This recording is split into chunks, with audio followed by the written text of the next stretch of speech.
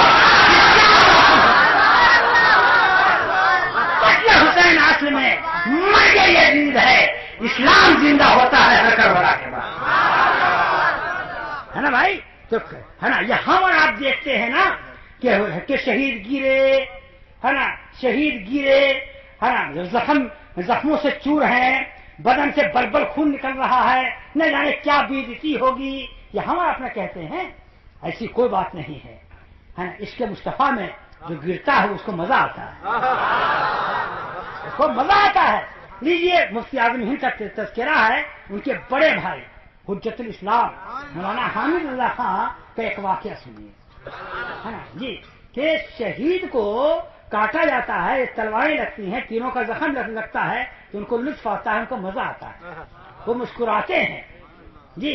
مولانا حجت الاسلام حامد رضا خان صاحب اعلی کے بڑے لڑکے ہیں جی، بڑے قابل عالم تھے، اب بڑے خوبصورت تھے، جو وہ پان کھاتے تھے حجت الاسلام، اور جب پیپ ہے نا اندر اگر چلی جاتی تو لوگ باہر سے دیکھتے کہ گردن سے گزر رہی ہے پیپ، لیکن آنکھ کے کس حصے میں جا کر کے بیٹھی پیپ، اتنے خوبصورت تھے، شیشہ کے مانند بدن تھا۔ تو ان کے انگوٹھے میں، مولانا حامد رضا کے انگوٹھے کے اندر جناب علی ہے نا ایک پھوڑا تھا، تو ایک بریلی میں ایک عیسائی ڈاکٹر کو، کرسچن کو، جو چند لوگوں کو ساتھ میں لے کر آئے، دکھلایا کہ دیکھیے بھائی کیا ہے، تو اس ڈاکٹر نے کہا کہ اندر پھوڑا ہے حضرت، اگر وہ اندر پھٹ گیا تو اس کا زہر پورے جسم میں پھیل جائے گا، وہ ہلاکت کا سبب ہوگا، میں اس کو کاٹوں گا، انگوٹھا کو الگ کر دوں گا، تب آپ ٹھیک ہوں گے۔ کہا کہ ٹھیک ہے، میں اپنے ابو سے اور اپنی امی سے میں اجازت لے لوں۔ گھر آئے، گھر آنے کے بعد اعلیٰ حضرت سے، اپنی والدہ ماجدہ سے ڈاکٹر کی تجویز رکھی، ڈاکٹر نے کہا ہے کہ انگوٹھا کاٹنا ہوگا، آپ کی کیا رائے ہے؟ تو اعلیٰ حضرت نے اور آپ کی امی نے، والدہ نے کہا کہ جائیے کٹوا لیجیے، اس کے بغیر کوئی چارہ نہیں ہے تو کٹوا لیجیے۔ اب کل ہو کر کے جب انگوٹھا کاٹنا ہے تو اور بہت سارے لوگ آئے، اس کے بعد ڈاکٹر نے کہا کہ کیا اجازت مل گئی؟ کہ ہاں، تو ٹھیک ہے بیڈ پر لیٹیے، بیڈ پر لیٹ گئے اور سوئی نکالی، کہا کہ یہ سوئی کیا ہوگی؟ کہا اس کو ہم آپ کو بے ہوش کریں گے سوئی دے کر کے، اس کے بعد کاٹیں گے۔ کہا کہ نہیں، بے ہوشی کے عالم میں میری روح نکلے یہ مجھ کو گوارا نہیں۔ حجت الاسلام نے فرمایا کہ بے ہوشی کے عالم میں میری روح نکلے یہ مجھ کو گوارا نہیں ہے۔ تو کیسے کیا کروں؟ کہ سیکھ کاٹیے۔ کہ یہ کیسے ہوگا؟ بڑے بڑے پہلوان کو اگر ہڈی ہے اگر میں کاٹوں تو پہلوان تاب نہیں لائیں گے، بیٹ چھوڑ کے بھاگ پڑیں گے۔ آپ عالم دین ہیں، کمزور ہیں، ناتواں ہیں، اب کیسے میں کاٹوں؟ آپ پڑے رہیں گے۔ تاکہ آپ کاٹیے تو میں لیٹتا ہوں، اسی مجھے یہ بتلا دو، دوستوں سے کہا یہ بتلا دو کہ مدینہ کا سمت کدھر ہے۔ مدینہ کا سمت معلوم کر لیا، وہ اسی کی طرف رخ کر لیا، کہا کہ کاٹیے، اب ہم حضور کی بارگاہ میں حاضر ہیں، اب ہم درود و سلام پڑھ رہے ہیں، اب درود و سلام پڑھ رہے ہیں وہ، اور وہ کاٹ رہا ہے عیسائی ڈاکٹر، اور جھک جھک کر کے دیکھ رہا ہے کہ دیکھیں کیفیت کیا ہے۔ جب پیشانی پر سلوٹ نہیں ہے، ہونٹوں پر درود و سلام ہے، کاٹتا جا رہا ہے اور معائنہ چہرہ کا کرتا جا رہا ہے کہ پیشانی پر سلوٹ نہیں ہے، ہونٹوں پہ مسکراہٹ ہے۔ جب وہ پورا انگوٹھا کاٹ چکا اور مرہم پٹی کر دیا تو ڈاکٹر نے کہا کان میں کہ حضرت اب آپ مدینے سے واپس آئیے اور مجھے کلمہ پڑھا کر مدینہ کو لا لیجیے۔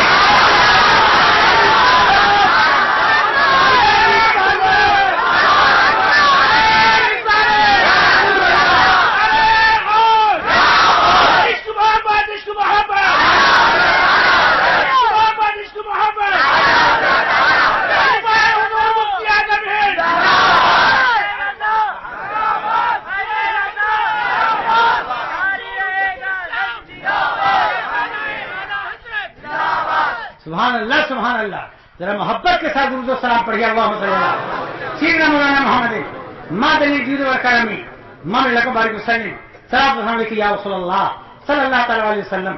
ایک بات اور سنیے آپ، شہید زندہ ہوتا ہے نا بھائی، شہید زندہ ہوتا ہے۔ یہ وہابی دیوبندیوں کا عقیدہ ہے تقویۃ الایمان میں، کیا عقیدہ ہے نا؟ یہ لوگ بڑے جھوٹے ہوتے ہیں، فراڈی ہوتے ہیں، بس خیریت چاہتے ہو تو لمعان دکن شہباز ولایت کے دامن سے لپٹے رہو. وہ بھیڑیے ہیں، بھیڑیے دیوبندی وہابی بھیڑیے ہیں، بھیڑیے. ان کے دامن میں تم چھپے رہو گے، یہ بھیڑیے واپس چلے جائیں گے، تم مدینہ پہنچ جاؤ گے. نہیں ہاں، یہ بھیڑیے جو ہیں ان کا جو سرگنا ہے اسماعیل دہلوی، وہ تقویۃ الایمان میں لکھتا ہے، جھوٹا کہتا ہے کہ نبی فرماتے ہیں کہ میں بھی ایک دن مر کر مٹی ملنے والا ہوں. یہ نبی پر اس نے افترا کیا. ایسی کوئی حدیث نہیں ہے، نہ بخاری میں، نہ مسلم میں، نہ ابن ماجہ میں، نہ نسائی میں، نہ ترمذی میں، کسی بھی صحیح ستہ یا غیر صحیح ستہ کسی بھی حدیث کی کتاب میں یہ حدیث نہیں ہے کہ حضور نے فرمایا کہ میں بھی مر کے. یہ نبی پر الزام لگایا جہنمی، نبی پر وہ بات منسوخ کی جو نبی صلی اللہ علیہ وسلم نے نہیں فرمایا. سمجھا کہ نہیں؟ ہاں، تو بلکہ نبی نے تو یہ فرمایا ہے کہ اللہ نے زمین کو ان اللہ حرم علی الارض ان تاکل اجساد الانبیاء فنبی اللہ حی ولا یرزق ویرزق، کہ بے شک اللہ نے زمین کو حرام قرار دیا ہے کہ کسی نبی کے کفن کو میلا کرے. جتنے انبیاء ہیں سب قبر میں زندہ ہیں، ویرزق انہیں روزی دی جاتی ہے. جی ہاں، یہ ایک بات ہے. بیٹھو بیٹا، بیٹھو بیٹھو، تقریر سنو پہلے غور سے، مارکے کی بات سنو. ہاں، میں ایک بات ضرور کہوں گا، وہ یہ کہ قرآن نے حسین کی زندگی کا اعلان کر دیا ہے نا. علی اصغر، علی اکبر، امیر حمزہ، شہدائے بدر، شہدائے احد، سب کی زندگی کا اعلان کر دیا. بل احیاء، جو قتل کیے گئے بلکہ یہ زندہ ہیں، ہے نا. وانتم لا تشعرون، اور تم ان کی زندگی سے بے خبر ہے نا. تو شہید حسین کی زندگی کو بیان کر دیا، علی اصغر کی زندگی کو بیان کر دیا. نہ قرآن میں یہ نہیں ہے کہ ان الانبیاء احیاء، بے شک انبیاء زندہ ہیں. حدیث میں تو ہے، قرآن میں نہیں ہے. اس کا کیا جواب ہے کہ قرآن میں نبی کی زندگی کا ذکر نہیں ہے صراحتاً؟ اس کا کیا مطلب ہے؟ کہ مطلب یہ ہے کہ قرآن کا دستور ہے، قرآن کا دستور ہے، قرآن کا قانون ہے، قرآن کا ضابطہ ہے کہ قرآن جب چھوٹی چیز کو بیان کر دیتا ہے تو بڑی کو چھوڑ دیتا ہے، کہ چھوٹی سے بڑے کا مرتبہ سمجھ لو، ہے نا. جیسے قرآن میں آیا ہے ولا تقل لهما اف ولا تنہرهما، کہ ماں باپ کو ہوں نہ کہو. اللہ کیا فرماتا ہے؟ ماں باپ کو ہوں نہ کہو. کیا مطلب؟ کہ تمہاری ماں کے پاس 4 لڑکے ہیں، اب ماں 3 لڑکوں کو کچھ نہیں کہتی ہے، اور ایک ہی لڑکے کو فرمائش کرتی رہتی ہے کہ جاؤ میرے لیے چپل لے آؤ، جاؤ میرے لیے برقع لے آؤ، جاؤ میرے لیے شلوار لے آؤ، جاؤ میرے لیے دوپٹہ لے آؤ. تو وہ ایک لڑکا جس کو برابر کہتی ہے اور تینوں لڑکیوں کو کچھ نہیں کہتی ہے، تو تینوں لڑکا نہیں کہہ سکتا ہے ماں سے کہ ہوں، ہے نا. اکیلے ہے نا، وہ ایک لڑکا نہیں کہہ سکتا ماں سے ہوں اکیلے میں ہی ہوں اور بیٹے نہیں ہیں. یہ ماں کو نہیں کہہ سکتا کہ ہوں اکیلے میں ہی ہوں اور بھائی نہیں ہے، ان سے نہیں فرمائش کر سکتی ہو. بیٹا کو یہ کہنے کا حق نہیں ہے، نہیں، بیٹے کو یہ ہوں کہنے کا حق نہیں ہے. ہاں میاں، یہ تمہاری تقدیر ہے کہ سب بھائی کو چھوڑ کے صرف تمہیں سے کہتی ہے، تمہارا نصیبہ ہے، تمہاری تقدیر ہے.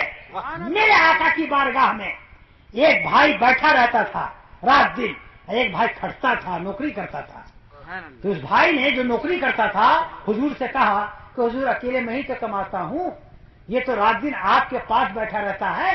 تو میرے حضور نے فرمایا کہ سنو تجھے کیا معلوم، یہ میری بارگاہ میں جو بیٹھتا ہے اسی کی برکت سے اللہ تیری کمائی میں برکت دیتا ہے، اللہ تیری کمائی میں برکت دیتا ہے. جس کو یہ حدیث دیکھنا ہو الامر اولا میں دیکھ لے. تو کہنے کا مطلب یہ ہے کہ قرآن نے کہا ماں باپ کو ہوں نہ کہو. یہ تو نہیں کہا کہ ماں باپ کو مارو نہیں، ماں باپ کو دھکے نہ دو، ماں باپ کو گالی مت دو. یہ تو نہیں کہا. کیا کہا؟ ہوں نہ کہو. تو کیا مطلب؟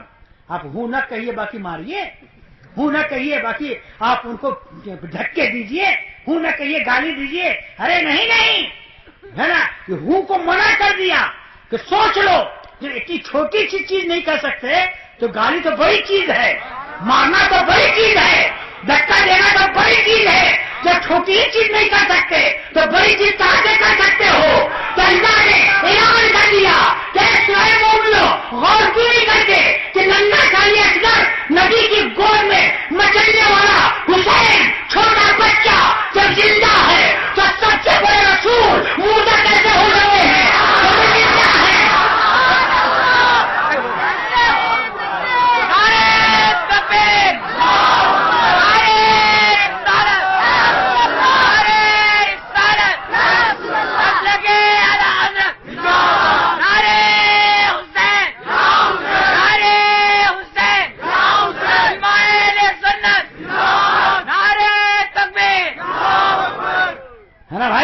حضرت نے بہت خوب تقریر فرمائی، سبحان اللہ، پرانے عالم ہیں، مفتی اعظم غوث اعظم اعلیٰ حضرت خواجہ کی نواز کے فیض سے ان کا رونگٹا رونگٹا بھرا ہوا ہے جی، ہر علامہ لمعان دکن شہباز ولایت کا رونگٹا رونگٹا رحمت الہی میں ڈوبا ہوا ہے، جتنا چاہو ان سے فیض حاصل کر لو۔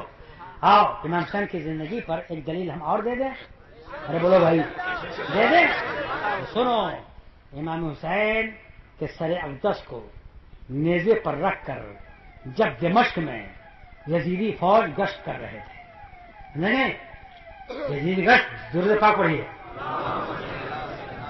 اللہ زور سے پڑھیے درود پاک،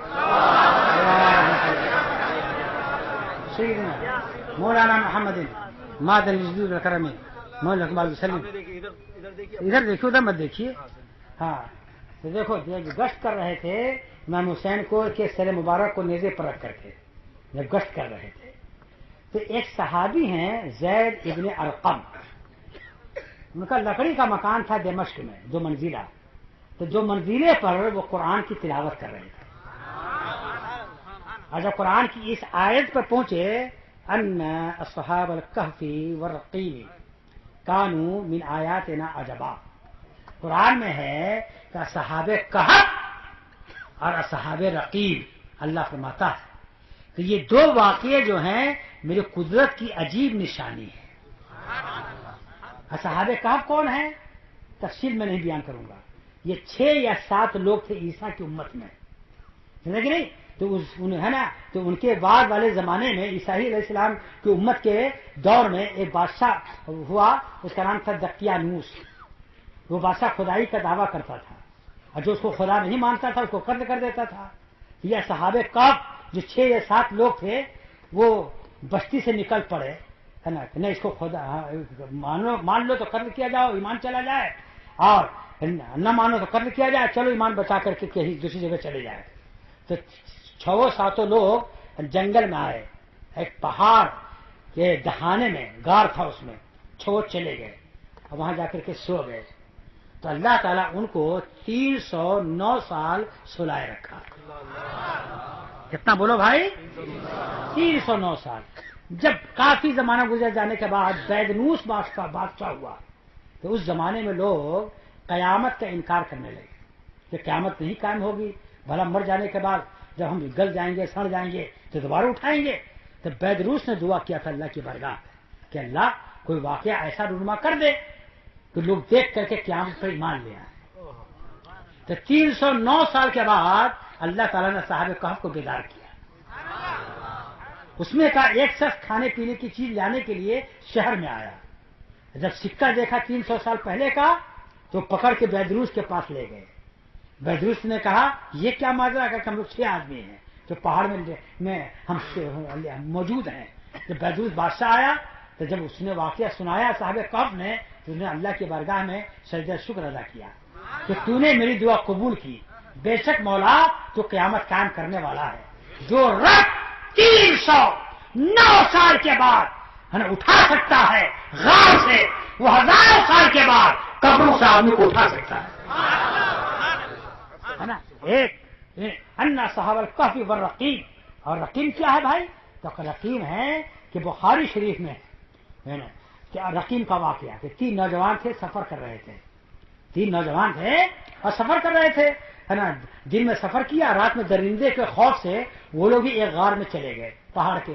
رات میں آندھی اٹھی اور پہاڑ کا بڑا سا ٹکڑا لڑھک کر کے ایک بھاری سی چٹان جس راستے سے اندر گئے تھے تینوں، اس کے منہ پہ آ کے بیٹھ گیا ایک پہاڑ کا ٹکڑا. اب جب صبح ہوئی تینوں نے کہا کہ یا اللہ، پہاڑ جس راستے سے ہم داخل ہوئے تھے پہاڑ آ کے بیٹھ گیا ہے، لگتا کہ یہی سڑ گل کر مر جائیں گے، اب ہم لوگوں کی جان بچنے بچانے کی کوئی صورت نہیں ہے. تو ایک نے کہا کہ اتنی جلدی اللہ تعالیٰ کی رحمت سے مایوس مت ہو جاؤ. ہم لوگوں نے اگر کوئی کام اپنے نام کے لیے نہیں، اپنے نام کے لیے نہیں، اللہ کی رضا کے لیے کیا تو اس کا وسیلہ پیش کریں، پھر اللہ کی رحمت دیکھو.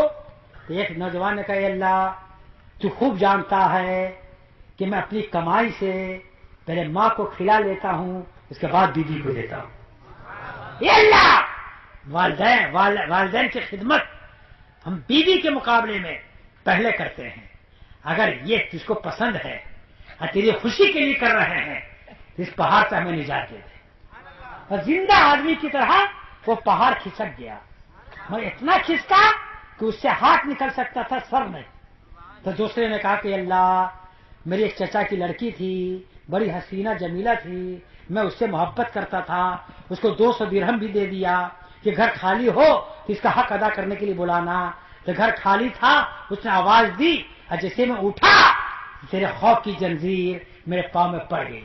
میں نے کہا میں نے پیسہ معاف کیا، گھر میں اگرچہ تیرے کوئی نہیں ہے، مگر اللہ کی قدرت تو ہر جگہ ہے، اللہ کا علم تو ہر جگہ ہے، اللہ ہر جگہ دیکھتا تو ہے، اس لیے میں توبہ کرتا ہوں گناہ سے. اے مولا، میری اس پاک دامنی کا واسطہ ہے، میری پاک دامنی کے صدقے میں اس پہاڑ سے ہمیں نجات دے. پھر وہ پہاڑ زندہ آدمی کی طرح کچھ اور آگے کھسک گیا، اب سر نکل سکتا تھا، سینہ نہیں.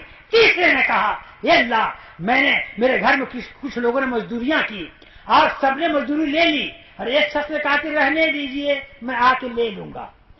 تو میں نے مزدوری روک لی اس کی اور چلا گیا. اور جب کافی دن تک نہیں آیا تو میں نے اس کے پیسے سے مزدوری سے بکری خریدی، اور بکری میں اتنی برکت ہوئی کہ 2 سے 4، 4 سے 8، 8 سے 16، 16 سے 32، 32 سے 64، اس طریقے سے ہے نا کئی سالوں میں ہے نا پورا جنگل ہم بکریوں سے بھر گیا. ایک زمانے کے بعد وہ مزدور آیا تاکہ میری مزدوری، اے اللہ، میں نے بددیانتی نہیں کی، میں چاہتا تھا الگ سے مزدوری دے دیتا، لیکن اسی کی مزدوری کی بکری خریدی میں نے اور اتنی بڑھ کر کے ہو گئی ہزاروں. میں نے بددیانتی نہیں کی، میں نے کہا جتنی بکری ہے سب تیری مزدوری. اے اللہ، اس دیانت کے صدقے میں اس پہاڑ سے مجھے آزاد کر دے. بس پہاڑ بہانہ چھوڑ کے الگ ہو گیا. یہ تینوں نکل آئے، ہے نا. صحابہ کریم، صحابہ رقیم، ان تینوں کے واقعے کہتے ہیں. اور صحابہ کا آپ نے سن لیا 300 سال سونے والے کو، تو اللہ فرماتا ہے کہ 300 سال کے بعد میں نے صحابہ صاحب کو جگایا اور پہاڑ میں نیک عمل قبول کر کے میں نے الگ کر دیا، ہے نا، میں نے اپنی قدرت سے الگ کر دیا. یہ میری قدرت کی عجیب نشانی ہے. اللہ کی قسم، زید بن ارقم کہتے ہیں کہ میں اپنی چھت پر قرآن کی آیت پڑھا تو صحابہ کہف اور صحابہ رقیم کا واقعہ اللہ فرماتا ہے یہ میری قدرت کی کا عجیب واقعہ ہے. تو اللہ کی قسم میں نے کان سے سنا نیزے پر حسین کو بولتے ہوئے کہ اے زید بن ارقم اور صحابہ کہف اور رقیم سے بھی زیادہ تعجب خیز واقعہ میرا ہے کہ میں نیزے پر بول رہا ہوں، میں نیزے پر بول رہا ہوں. زندہ ہو جاتے ہیں جو مرتے ہیں حق کے نام پر. اللہ اللہ وہ کو کس نے مسیحا کر دیا.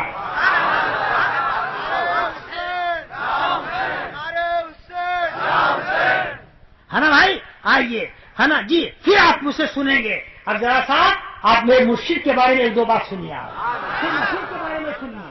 ہاں، میرے مرشد کے بارے میں سنیے. سبحان اللہ. میرے مرشد کو اللہ نے وہ کمالات عطا کیے جی کہ مفتی اعظم ہند مسئلے کو ضرورت پڑتی تھی تو قلم سے سمجھاتے تھے اور ضرورت پڑتی تھی تو عملی پیکر سے سمجھا دیتے تھے. سمجھ نہیں جی. اعلیٰ حضرت نے علم غیب کے موضوع پر دلیل دیا اب مفتی اعظم ہند نے اس کو کرامت سے ثابت فرمایا. سارے مسائل کے یہی حال ہیں, سمجھا کہ نہیں؟ سارے مسائل کے یہی حال ہیں. جی ایسا عابد و زاہد آدمی چشمے سر آسمان کے آنکھ میں مفتی اعظم کے زمانے میں مفتی اعظم کے علاوہ کسی اور کو نہیں دیکھا. جی دیوبندی وہابی کی نماز تو ڈھونگیلی ہے. دیوبندی وہابی کی نماز یہ شرعی نہیں ہے, سیاسی ہے. نہیں, دیوبندی وہابی کی نماز اصلی نہیں ہے, نقلی ہے. جی میں نقلی وسیع نہیں کہتا ہوں. ایک مرتبہ میں اپنے گھر سے مظفر پور سے میں آ رہا تھا گونڈا, ٹرین پکڑنا تھی حاجی پور میں, مغرب کا وقت تھا, اور تبلیغی جماعت کے لوگ بھی تھے بستر وستر ہے نا لیے ہوئے, ہے نا جی 10-20 بیٹھے ہوئے تھے پلیٹ فارم پر, اور اناؤنس ہو رہا ہے نا کہ بس اودھ آسام آنے والی ہے, اس کے آنے کا وقت ہو گیا ہے. ان لوگوں کو اودھ آسامی سے جانا تھا, گورکھپور کی طرف مجھے بھی جانا تھا. تو ابھی اب مغرب کا اذان ہو گئی, ٹرین آئی نہیں ہے. جیسے ہی یہ لوگ کھڑے ہوئے نماز پڑھنے کے لیے, ادھر نیت باندھ کے کھڑے ہوئے, اور ٹرین آ کے پلیٹ فارم پر کھڑی ہو گئی. جی جیسے ہی کھڑی ہوئی ہے نا, اب تینوں کی حالت خراب ہے نا. جی اب کھڑا ہے ایسے دیکھ رہا ہے کہ چل رہی ہے کہ کھڑی ہے. جی کوئی رکوع میں ہے تو ایسے دیکھ رہا ہے نا کہ چل رہی ہے کہ رکی ہے.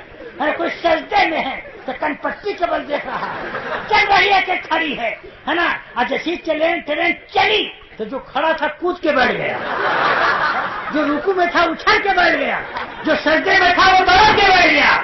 یہ سیاسی نماز ہے. اصلی نماز دیکھنا چاہتے ہو تو مفتی اعظم کے پیٹر میں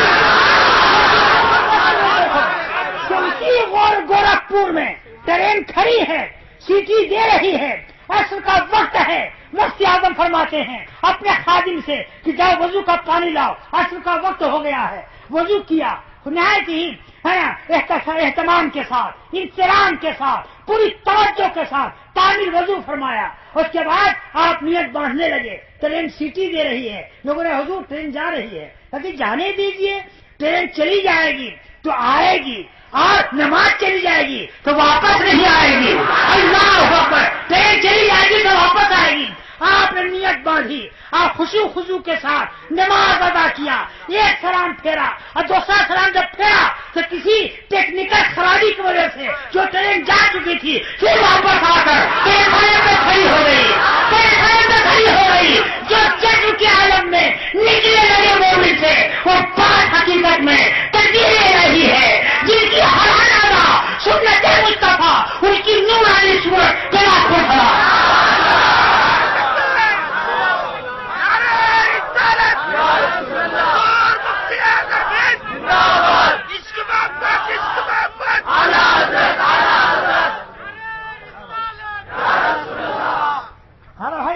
ایسا جی لگائیے, علم غیب کا مسئلہ لے لیجیے. مفتی اعظم ہند نے کیسے ہے نا کرامت سے علم غیب کا اثبات فرمایا ہے نا بھائی. جی آج اعلیٰ حضرت کی محبت سے لوگ چڑھتے ہیں, چڑ ہیں چاہے مر جائیں. جی ہم کو کیا لینا دینا, ہم تو اتنا جانتے ہیں کہ اعلیٰ حضرت کی محبت سبحان اللہ مدینے کا سراغ ہے, تیرے غلاموں کا نقش قدم ہے, راہ خدا وہ کیا بہت سکے جو یہ سراغ لے کے چلے. ہے نا اعلیٰ حضرت رضی اللہ تعالیٰ عنہ کو ہم کیوں چاہتے ہیں, کیوں مانتے ہیں, سبحان اللہ, کیوں قربان ہے اعلیٰ حضرت پر. تو یاد رکھیے گا کیوں قربان ہیں ہم اعلیٰ حضرت پر, کہ اعلیٰ حضرت نے ایسی باتیں ہمیں قرآن و حدیث سے نکال کر دکھلائی کہ لوگوں نے قرآن پڑھا مگر وہاں تک نگاہ نہیں پہنچی, حدیث پڑھا وہاں تک نگاہ نہیں پہنچی. جیسے مثال کے طور پر سنیے, ہے نا ایک آیت میں بتلاتا ہوں, وہاں پر جو عالم نے معنی بیان فرمایا سمجھایا ہے نا کوئی عالم سمجھا نہیں سکے. تو اعلیٰ حضرت نے مجھے اپنے خدا داد ذہن سے راہ حق عطا فرمایا. کیا فرماتے ہیں دیکھیے گا, عالم الغیب فلا یظہر علی غیبہ احدا الا من ارتضی من رسول. غور سے سنیے گا بس, ہاں ایک دو بات عرض کر کے اب مسیح کے تعلق سے بیان کر کے میں تقریر ختم کروں گا, توجہ سے دیجیے سنیے تقریر. اللہ فرماتا ہے کہ اللہ اپنا غیب کسی کو نہیں بتاتا.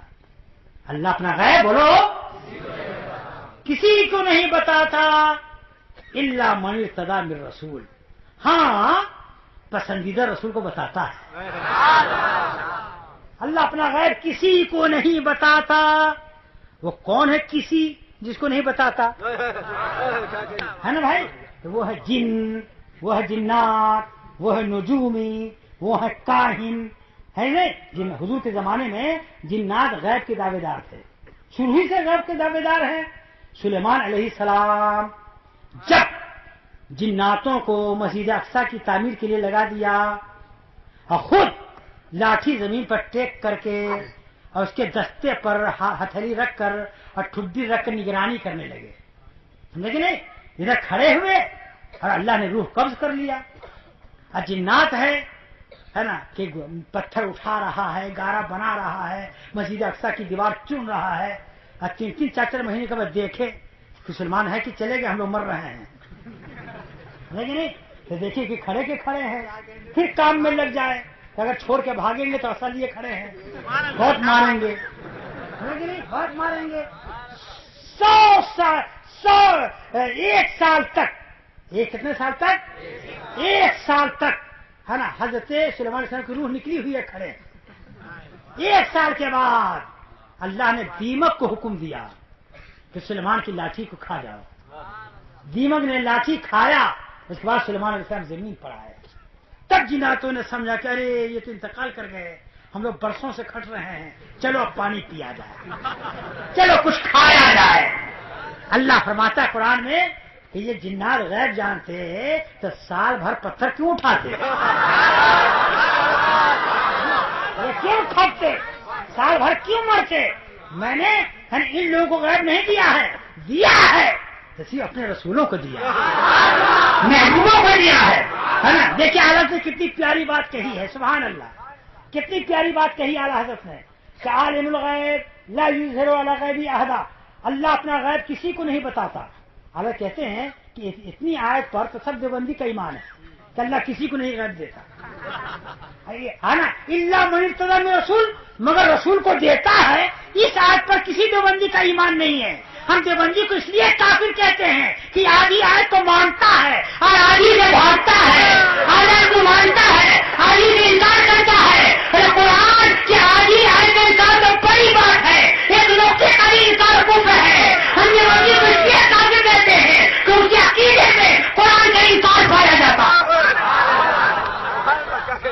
اس کا عقیدے میں قرآن کا انکار پایا جاتا ہے۔ سبحان اللہ، اے اعلیٰ حضرت سے جلنے والوں ہے نا، اے اعلیٰ حضرت کے نام سے چڑھنے والوں، اعلیٰ کی عظمت دیکھو،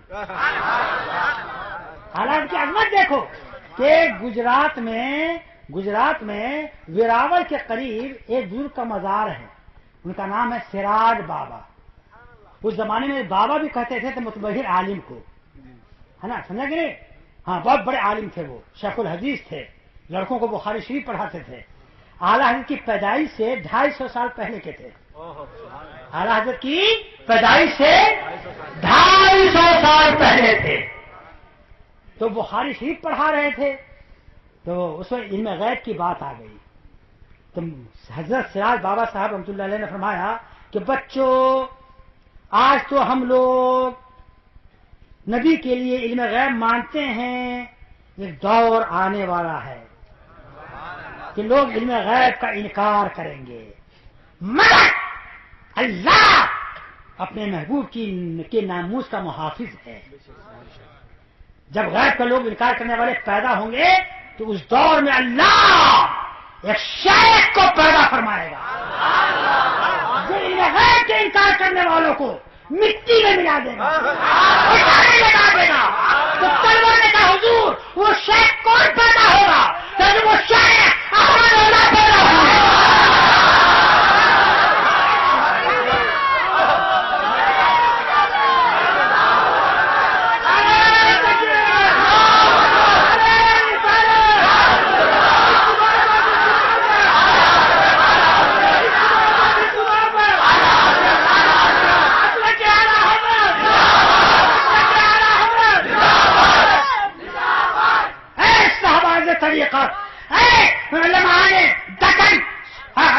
مولانا عثمان صاحب سنیے،